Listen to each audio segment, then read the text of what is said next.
এই শাকটা কী শাক বলো তো? শাকটা খেলে কী হয় কে বলতে পারো?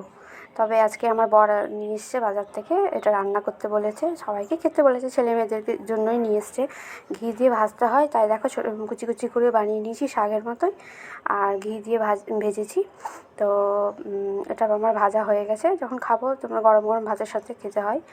তোমার সারাদিন দেখো এত রান্না করার পরই প্রত্যেকটা মেয়েদেরকে শুনতে হয় নাকি আমরা সারাদিন বাড়িতে কী করি।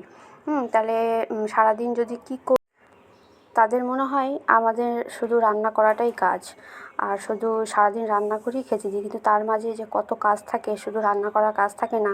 আর রান্না করার কাজটা কি ছোটো? কত বড় কাজ, সারাদিন লেগে যায় টিফিন করতে, সকাল থেকে রাত, দুপুর, সন্ধে, সারাদিন এই খাওয়া নিয়েই চিন্তা করতে হয় আমাদেরকে। তারপর যেটাই বলে, যে রান্নাটাই বলে সেটাই আমাদেরকে করতে হয়। নিজের পছন্দের তো রান্না আমরা করিই না, যা ছেলে মেয়ের কী খাবে, বর কী খাবে, শাশুড়ি কী খাবে, আর জয়েন্ট ফ্যামিলি থাকলে তো আরও বেশি চিন্তা। তাই তারা যাই হোক বলুক, আমাদের কাজ হচ্ছে শোনা, আর আমাদের কাজ হচ্ছে সব কিছুই মেনে নেওয়া, কিছু করার নেই। তাই আমিও দেখো আজকে রান্না করেছি, আজকে সোমবার বলে নিরামিষ। তোমরা তো দেখতেই পেলে, লাল শাক, ডুমুর ভাজা, ফুলকপির তরকারি রান্না করেছি। এখানে আমার রান্নাটা হয়ে গেছে, আর গরম পড়েছে বলে একটু দেখো মানে কমপ্লিট হয়ে গেছে আমার। টাটা।